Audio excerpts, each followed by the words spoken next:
Yo, what's up, everybody? This is my first video of this sort. I just read an article from GameRant, which I consider a pretty reputable video game source on the internet. And I didn't really follow up, but I believe that what they said here is the truth. It's not too serious, but the title of the article is "The Last of Us Director Criticizes Red Dead Redemption 2." Well, this is pretty juicy because The Last of Us is considered one of the best story games, and so is Red Dead Redemption 2, right? So we're going to go ahead and read some of this article, see what exactly he didn't like about Red Dead Redemption 2. So apparently this guy who used to work at The Last of Us, his name is Bruce Straley. He's one of the most accomplished video game designers of all, having handed Naughty Dog's biggest game, including Jack and Dexter trilogy, the Uncharted franchise, and The Last of Us. I haven't played Jack and Dexter trilogy, so I wouldn't be able to comment on that. Played, I think, the first Uncharted halfway or more than that, and Uncharted 4 I've played a lot. I haven't beat that game either, though I put a good halfway point in there as well, so I know what those games are kind of like. And then we have The Last of Us, which I've played the first one, and it is up there as one of my favorite games just because the ending is so epic, right? Apparently Straley stepped away from Naughty Dog in September 2017, so he's no longer with the company, which is why this is probably making mainstream news, as he probably didn't realize he was actually being watched on Twitter, because they found a bunch of these articles from their Twitter. From his Twitter, I should say. So anyways, Red Dead Redemption 2 stands as the highest rated video game of 2018, they say in this article, but that doesn't mean it's perfect. According to Naughty Dog's developer, Matthew Gallant on Twitter. Did I say someone else? Okay, well, I meant to say Matthew Gallant on Twitter. Straley complained. So I guess Matthew Gallant on Twitter was tweeting about Bruce Straley's complaints of the game. So he said Straley complained about the story missions in Red Dead Redemption 2 removing the player's choice that's so prevalent in every other area of the open world Western, as the game needs players to play it a certain way to continue the story.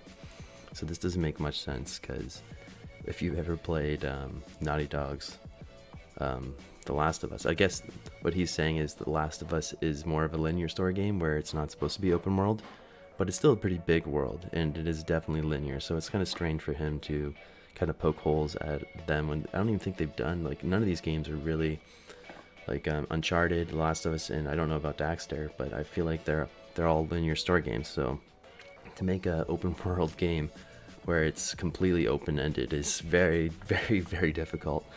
Like, I don't think any game has ever done that before. Probably the closest is GTA 5, but still, when you're playing the story mode, you have to follow the line to get to the end, or else you're not going to get to the end. So this is a really weird argument that he makes.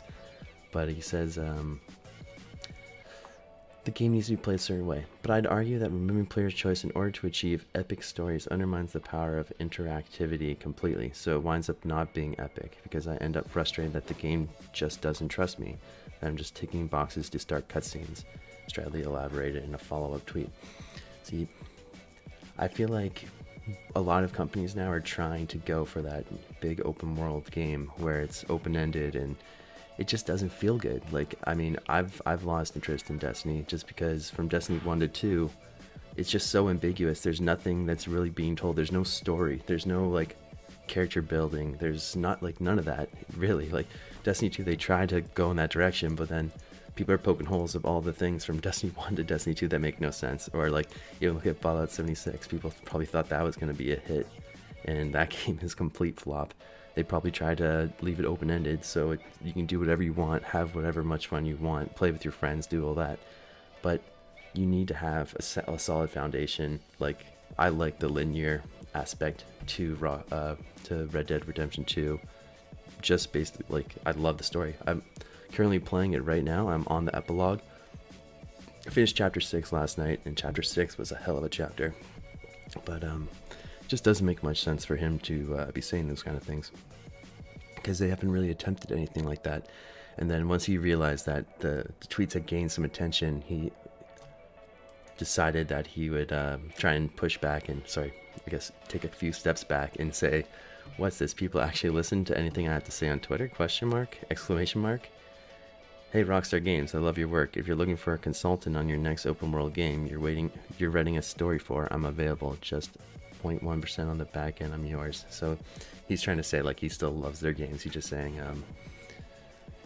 he's feeling the push, and he decided to take a few steps back. So he's obviously he maybe went a little bit too far in his criticism, especially because this is gonna, people love Red Dead Redemption, and I'm just trying to think how it would ever work being completely open-ended. Like, how they have those epic endings. Like, you need to have the epic endings to have a true good story. So anyways, I think he's a little bit off here, and he's thinking about like Fallout 76 lines, where he wants like Rockstar to make a game where there's no ending. I guess you just do whatever you want and you become good or bad, and then you can kill the whatever the main protagonist, or I don't know. So I just thought it was worth pointing out there, because these are two of the biggest developers with Naughty Dog and Rockstar, and they're little going toe to toe here. I just thought it's kind of funny. I thought I'd share it with you guys. So yeah, I hope you guys enjoyed this video. This is the first video I've made of this sort. If you do like it and you want to see more of these kind of commentaries, let me know, and I'll be glad to continue posting these kind of things. Anyways, thanks for hanging out with Just Chillin' Game on YouTube, baby. Peace.